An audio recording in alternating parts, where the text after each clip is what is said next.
One of the key things I teach in our workshops in Ubuntu Leadership is that an organization needs to have a phenomenal vision.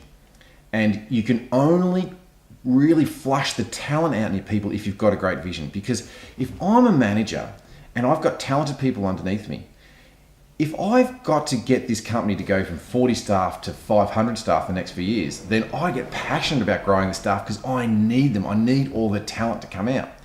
However, if I've got a smaller organization, say it's 40 and it's going to grow to 50, this manager doesn't necessarily want these people to be developed to a skill set better than theirs because he or she can see where's the space for all of them. Either this person's going to leave, doesn't want them to leave, or they're going to make them look poor.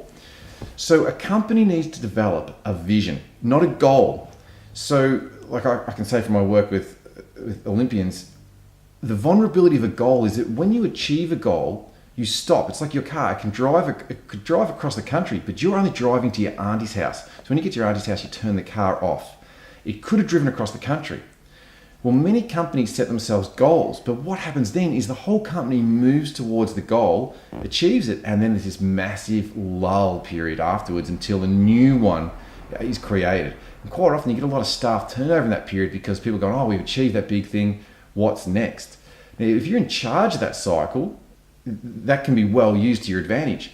But the thing, the sort of like the umbrella that embodies all the goals is clear vision, like a big vision. You look at Disneyland.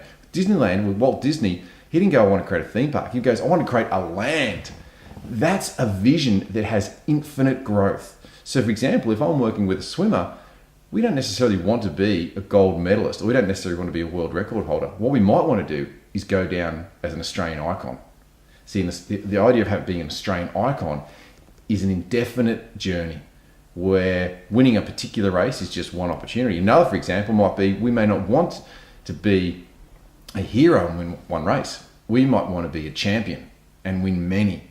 And this is where, in our workshops, what we develop for people is their company vision and then all the components that liberate that vision, because then you need to get the buy-in from the people. But to get the buy-in from the people, you need to make sure you get the mechanics right of your business and your plan, and you also got to make sure you get the psychology right. And that's where we bring in Ubuntu Leadership, which facilitates all that. But you can do that right away. Anybody can do that right away. Start going, how big do I want to go?